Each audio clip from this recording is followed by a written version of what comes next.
총선 뒤 인생 꼬일 것. 왜 이런 말 했을까? 인생이 꼬인다, 총선 끝나면. 그런데 총선을 이기든 지든 본인의 인생이 꼬인다 그랬어요. 이거 뭔가 전망을 하는 겁니까? 뭔가 확신을 하는 겁니까? 자, 그럼요. 우선 이번 총선과 관련된 어떤 본인의 평가, 각오 같은 얘기도 먼저 했거든요. 그 내용부터 좀 들어보죠. 저희는 언더독입니다. 열심히 따라 올라가고 있죠. 저희는 결국 승리한다고 생각합니다. 서울과 수도권 너무 많이 졌습니다. 그렇기 때문에 역설적으로 저희한테 가능성이 많이 있는 겁니다. 소위 말하는 한강벨트나 이런 쪽에 있어서 우리가 의미 있고 헌신하려는 우리의 스타들을 많이 소개하는 것도 그런 식의 바람을 일으키기 위한 겁니다. 너무 많이 졌기 때문에 바람이 필요합니다. 그 바람을 제가 주도해서 일으키려고 노력하고 있습니다. 뭔가 스타들을 다 투입해서 바람을 일으키겠다. 총선 어떻게 좀 이겨봅시다. 약간 이런 각오였어요.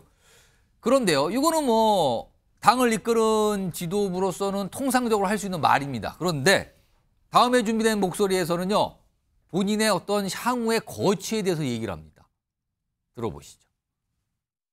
지난 연말 제가 비상대책위원장으로 거론될 때 저를 아는 모든 분들이 하나같이 미쳤냐, 절대 수락하면 안 된다라고 했습니다. 입장 바꿔 생각해 보더라도 4월 10일 이후에 제 인생이 좀 꼬이지 않겠습니까? 이기든 지든. 저는 그걸 알고 나왔습니다. 인생 자체가 마음대로 되지 않는 것이기 때문에 스트라이크 존을 넓혀놔야 한다고 생각합니다. 근데 이번 총선에서 저희가 지금 생각하는 그 목표를 달성하지 못한다면 저는 당연히 비상대책위원장직에서 물러날 겁니다. 4월 10일 목련이 필 때의 선거에 집중할 것이고 그 이외의 것은 정말 생각하지 않습니다. 오해가 있으신 것 같은데요. 저는 이기면 안 떠납니다. 이기면 안 떠난다. 그러니까 비대위원직을 말하는 거죠. 근데 그에 앞서서 유주진 대표. 예. 인생이, 그러니까 만약에 본인이 총선 뒤에 그냥 편안하게 쉰다라 그러면 그걸 인생을 꼬인다고 표현하지는 않았을 것 같아요. 근데 이기든 지든 본인 인생이 꼬일 것 같다 그랬거든요. 예. 그러면서 동시에 스트라이크 존을 좀 넓혀놔야 된다까지 얘기했어요. 네. 이거 본격적으로 정치에 뛰어든다. 예. 구체적으로 말씀드리면 대선 쪽을 향하는 길로 간다. 이 뜻입니까? 이거 뭐 어떻게 받아들여야 됩니까? 인생이 꼬인다라는 표현이 꼭 나쁜 표현만이라고 보기도 어렵고 어쨌든 좀 뭔가 복잡해지고 파란만장해질 것이다 이런 표현을 한 것 같아요. 정신없어지고 바빠질 거다라는 뜻도 되는 겁니까? 근데 다만 만약에 총선을 크게 진다면 사실 한동훈 비대위원장에게 다음의 정치의 기회는 그 폭이 많이 줄겠죠. 만약에 예를 들어서 지거나 만약에 대패라는 결과가 나온다면 그렇습니다. 이거는 정말 그걸로 그냥 어떤 선택이 끝나는 거 아닌가. 그러나 반대로. 그런데 뭐 어느 정도 의미 있는 성과를 내거나 혹은 아주 크게 이길 경우에는 당연히 한동훈 비대위원장의 본의와는 관계없이 미래 권력의 가장 정점에 서게 될 것이고 가장 유력한 대선 주자로 평가가 될 겁니다. 그렇기 때문에 한동훈 비대위원장도 아까 밝힌 것처럼 떠날 가능성이 없고 떠날 수도 없게 되는 것이죠. 정치권은. 여권의 이 보수 정통 지지층의 이 마음이 한동훈 비대위원장에게 대폭 쏠릴 것이기 때문에 그것을 거부하거나 회피하기는 어려울 겁니다. 그런데 다만 두 가지가 있습니다. 첫째는 아직까지 현 정부와의 관계에서 어떻게 한동훈 비대위원장이 자신의 역할을 설정할 것인가. 그리고 두 번째는 원외 정치인, 물론 당대표를 할 수도 있고 또 막판에 총선 출마로 선회할 수도 있겠습니다만 다음 대선까지 남은 시간이 너무 길거든요. 그 시간을 한동훈 비대위원장이 이제는 총선을 책임지는 비대위원장 한동훈이 아니라 하나의 한 명의 대선 주자로서 한동훈의 그 정치력이 이제 새로운 시험대로 올라가는데 이 남은 시간을 어떤 메시지와 일정으로 가져갈 것인지는 그거는 한동훈 비대위원장에게 주어진 매우 무거운 숙제가 아닌가 생각이 듭니다. 그런 거 보면요, 윤주인 대표. 그런 거 가만히 보면은 지금 불출마를 한단 말 출마 안 하잖아요. 그렇다면은 현직 의원이 될 수도 없는 상황이고요. 그렇다고 지금 장관을 떠났기 때문에 내각의 구성원도 아닙니다. 자, 그렇다면은 총선 뒤에 비대위원장 임기가 끝난 이후에 한동훈 비대위원장은 어느 자리, 어떻게 되는 겁니까? 이거는? 예단하기는 어렵습니다만 아마 한동훈 비대위원장이 이번 총선을 성공적으로 이끈다면 한동훈 비대위원장을 대체할 만한 당대표 후보군이 없을 겁니다. 당대표? 그렇죠. 전당대회를 열어야 될 것이기 때문이죠. 근데 거기서 한동훈 비대위원장은 또 다른 선택을 해야 되죠. 왜냐하면 이렇게 바람을 일으켰던 총선 비대위원장이 아니라 다시 이제 평범한 여당 대표로 돌아갔을 때에 예. 과연 그것이 매력적인 자리인가는 또 다른 판단을 할 것 같습니다. 아, 그래서 꼬인다 그랬나요? 요거 김성환 평론가? 지금 꼬인다는 표현 앞에 총선 뒤에 이기든 지든 꼬인다 그랬거든요. 그러면 궁금해지는 게 이겼을 때 꼬이는 거와 졌을 때 꼬이는 거는 어떻게 다른 겁니까? 어떤 상황을 말하는 겁니까 지금? 정치 심리를 지금 공부를 해야 되는 상황이 아닐까. 굉장히 생각도 어렵습니다, 드는데요. 사실은 지금. 자, 앞서서 이제 파란만장이라고 하는 단어로 읽으셨는데요. 저는 좀 다른 의미로 읽었어요. 그러니까 한동훈 비대위원장은 그동안에 자기가 선택하면 다 이뤘어요. 굉장히 고속도로를 타고 오듯이 직진만 하고 왔거든요. 그러니까 소년등과하고 학창 시절에도 공부 잘했고 대학 4학년 때 소년등과하고 검사하고 특수통으로 계속 검사 생활했고 그러면서 사실은 검찰 내부에서 가장 수사 잘한다는 소리도 들었고 그래서 쭉 그냥 그 자리까지 와서 지금 법무부 장관까지 왔단 말이에요. 예.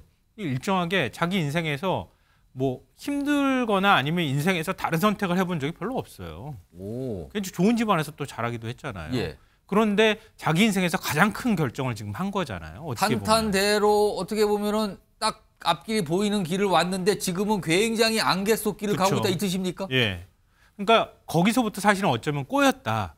그러니까 이런 우리 속된 표현일 수도 있겠지만 예. 굉장히 솔직한 표현이 나온 것일 수도 있겠다 이런 생각이 사실 토론회 들거든요. 자리에서 쉽게 나오기 어려운 표현이에요. 그렇죠. 보통의 꼬였다라는 정치인은 거는요. 잘 안 쓰는 표현이란 말이에요. 그런 면에서는 인생이 꼬였다 이런 게 뭐 그게 의도하지 않은 자기 마음속에 있는 게 툭 튀어나왔다 이렇게 또 해석이 될 것 같고요.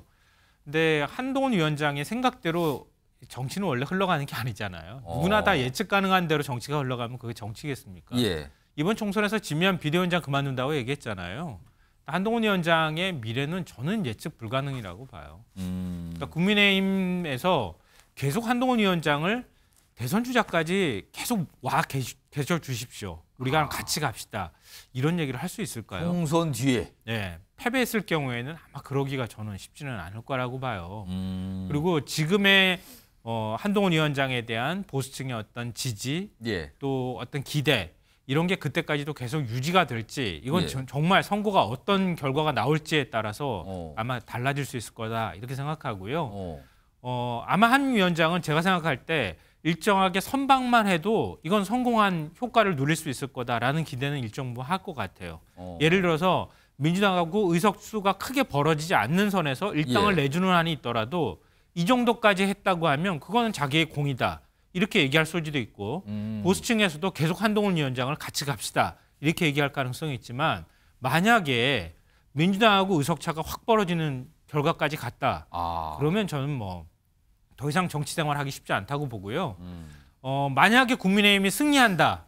그러면 한 위원장의 정치 생명은 막 탄탄가도를 걸을 것이다. 이렇게 생각하지만 그것도 또한 아닐 것이다. 전 생각해요. 왜냐하면 윤석열 대통령하고의 관계 설정이 쉽지 않아요.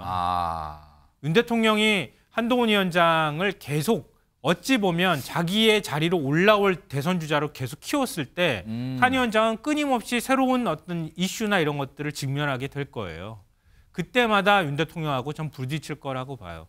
그 설정이 쉽지 않기 때문에 뭐 결론적으로 말씀드리면 이겨도 또 져도 굉장히 가시밭길을 갈 수밖에 없는 상황이다 이렇게 생각합니다. 그래서 꼬였다는 표현을 쓴가요? 앞서서는 비대위 수락과 관련해서 주변에서 본인한테 미쳤냐 이런 반응이 있었지만 본인이 죽을 끼인지 알고 왔다. 그리고 인생 꼬인 거 지금 다 보이는 것 같다. 뭐 이런 취지의 얘기까지 꺼내놓은 상황입니다. 이게 좀 주목을 받았고요. 자, 그리고요. 오늘도 이 토론회에서 이재명 대표와 관련된 얘기를 참 많이 꺼내놨습니다. 그 얘기도 들어보겠습니다. 만약 검사 독재가 있다면 이재명 대표는 지금 감옥에 있을 겁니다.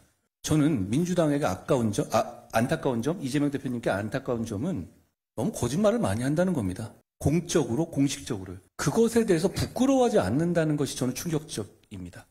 이런 식의 질곡과 파도를 거쳐오신데도 아직까지 당대표고 아직까지 이렇게 당을 장악한다? 대단한 정치력이라고 생각합니다. 저는 그 정치력은 배우고 싶지 않습니다. 이재명 대표의 이번 총선의 목표는 자기의 생존, 자기의 당권 유지가 아닌가 생각합니다. 151이라는 그 숫자가 그 점을 좀 엿보게 해준다고 저는 생각합니다. 윤석 국민의힘 대변인. 이재명 대표를 향해서 대단한 정치력이다. 그러나 배우고 싶지 않다. 이거 분명 칭찬은 아니죠? 네, 칭찬은 아닌 걸로 저도 들었습니다. 약간 비꼰 겁니까 그러면은? 여러 설명을 하지 않았습니까? 이재명 대표가 진실을 말하지 않는다, 이제 거짓말 많이 한다는 얘기를 했고 또 151석 얘기한 것도 결국 그것이 본인의 사법 리스크를 방어하기 위한 수단으로 당의 의석수를 과반은 챙긴 다음에 뭐 생각한다 이런 정도로 생각해야 된다 뭐 이런 해석이었는데 예. 일단 이런 거죠. 최근에 연동형, 준연동형 비례제 관련한 민주당 내부에서의 결정 과정이 가장 크게 아마 한동훈 비대위원장의 뇌리에 박혔을 거라고 봅니다. 이재명 대표를 생각하면 막 그게 떠오르는 거예요, 그러면? 그렇죠. 여러 가지 있겠지만은 기본적으로 이재명 대표가 대선 과정에서 한 7번 정도 준연동을 하겠다 하면서 무슨 얘기를 했냐면은 위성정당 안 만들게 하겠다. 그 얘기까지 했었어요. 그런데 뭐 7번 얘기했으니까 준연동형제로 한 거는 맞는 거 아니냐라고 하시겠지만 예. 중간에 보면 거의 또 병리평으로 갈 것처럼 여러 왔다 갔다 하는 행보가 있지 않았습니까? 결국은 그 과정에서 이제 궤변이 나왔다는 거죠. 예. 저희 당 때문에 준연동형제로 가는 당위성에 대해서 설명하고 위성정당 못 막은 것은 미안하다. 그렇지만 이 과정에서 국민의힘이 먼저 위성정당 만들자고 했기 때문에 우리도 만들 수밖에 없다. 이런 얘기를 했단 말이죠. 예. 그러면 그 앞에 얘기를 해야죠. 이 제도 누가 만들었습니까? 4년 전에 민주당이 주도해서 억지로 이거 만들었어요. 저희가 그 과정에서 굉장한 투쟁을 했지만 의석수가 딸려서 못 막았었습니다. 그래서 위성정당 만들 수밖에 없었고 그런데 이 짓을 국민들도 이해하지 못하고 내 표가 도대체 어떻게 가서 예. 의석수가 어떻게 되는지를 전혀 알 수 없는 이 제도를 또 하겠다는 거. 거기에 대해서 방어하는 논리가 국민의힘에서 위성정당 만드니까 우리도 만들 수밖에 없었어요. 예. 왜 우리한테만 그래요. 이 얘기를 하니까 한동훈 비대위원장이 관훈 토론에서 저렇게 표현한 거라고 저는 생각합니다. 한민수 민주당 대변인께서도 아까 그 발언 쭉 들어보셨는데 혹시 이게 한동훈 비대위원장이 총선을 겨냥해서 약간 뭔가 프레임을 딱 만들고 있다. 뭐 이재명 대표 때리기 또는 한동훈 대 이재명의 프레임. 약간 이런 의도가 있다고 보십니까? 어떻게 해석하셨어요? 의도 있죠. 특히 최근에 이제 윤석열 대통령과 한동훈 비대위원장의 극한 충돌이 한번 있지 않습니까? 예. 그 이후에 이제 식사 자리 2시간 47분인가 긴 식사 자리 이후에 와서는 김건희 여사의 김자도 못 꺼내요 지금. 그러면서 계속 이재명 대표와 우리 민주당을 공격하고 있는데 저는 뭐 한마디로 상당히 품격이 좀 떨어지는 집권당 대표로서 민생 얘기보다는 저렇게 예. 야당 대표 공격하는 게 적극적 지지층 말고는 많은 중도층한테는 오히려 역효과를 내지 않을까 이런 생각이 들고요. 예. 위성정당 부분은 뭐 국민의 미래라는 당입니까? 벌써 만들어서 이렇게 대놓고 하는 것보다 예. 한 여러 차례 진짜 10차례가 넘죠. 대표가 사과하고 원내대표도 사과하고 불가피성을 설명했으니까 그 부분에 대한 판단은 국민들께서 하실 거라고 봅니다. 저는 대단한 정치력이지만 배우고 싶지 않다. 제가 뭐 이 한동훈 비대위원장 이 말씀 이후에 대표를 직접 접하지는 못했습니다만 예. 저가 만약 이재명 대표라면서 가까이 모셨으니까 그게 뭐라고 반응을 했었을 것 같습니까? 한동훈 위원장 같은 사람 배우러 와도 가르치고 싶지 않다. 뭐 가르쳐서 뭐 합니까? 뭡니까? 이쪽에서 배우고 싶지 않아요. 와도 안 가르쳐줘요. 뭐 이겁니까? 그러면? 그럼요. 바울 자세도 안 돼 있고 능력도 안 되고 품성도 안 되는데 그 말씀 드리고 두 번째로 이 검사 독재가 있었다면 이재명은 지금 감옥에 있을 것. 예. 이런 표현까지 썼는데 감옥에 넣으려고 했잖아요. 구속영장 청구하지 않았습니까? 2년간 수사해가지고 예. 400번 가까이 압수수색하고 6차례 소환조사하고 그랬는데 특수부 검사 70명이에요. 그 수사력으로 했는데 영장이 왜 기각됐습니까? 여러 가지 이유가 있지만 전반적으로 보면 검찰이 소명하지 못한 거 아닙니까? 범죄 혐의를. 그러면 반성부터 하셔야 되는데 이런 표현을 썼어요. 정말 지금 다른 많은 국민들이 그럽니다. 검사 독재이니까 지금 많은 분들이 대통령 가까운 분들, 여당 가까운 분들, 여당 사람들 감옥 안 간다고 생각하고 있습니다. 두 번째 이 얘기만 좀 드릴게요. 예. 아마 시간이 없어서 딴 얘기 못할 것 같은데 그러면 지금 검찰이 김건희 여사 디올백 수수에 대해서 그 전달했다는 최 목사를 무슨 혐의로 수사하고 있습니까? 주거 침입이랍니다. 이해가 되십니까? 그 SNS로 그 디올백 사진까지 보냈고 언제 오세요?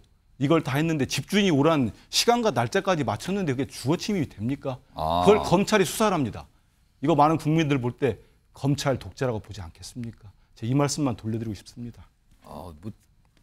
이 한동훈 비대위원장이 이재명 대표에서 그냥 뭐라고 막 압박하는 발언, 약간 비판하는 발언을 했는데 대신요 민주당 대변인이신지 하신 것 같아요. 윤석 대변인 제가 한 30초 드릴게요. 뭐 반론하실 거 있으면 하세요. 다른 건 모르겠고요. 그 최재형이라고 목사를 자칭하는 그 분에 대한 수사에 대해서 검찰에서 과하다 하신 거는 좀 오해 소지가 있어요. 그분이 결코 잘한 일은 아니지 않겠습니까? 혐의를 뭘로 해서 수사를 하든 그러한 공작이 저열하다는 것에 대해서는 국민적인 평가가 같을 것이다. 거기에 대해서 당연히 검찰에서 인지를 했으니까 수사하는 것은 아마 어느 국민도 반대하지 않으시라고 저는 생각합니다. 자, 이 말씀한 요 내용 명품백 관련해서 오늘 밤입니다. 윤석열 대통령 대담에 지금 그와 관련된 어떤 입장 표명이 들어가 있는 걸로 지금 알려져 있죠. 좀 기다려 보도록 하고요.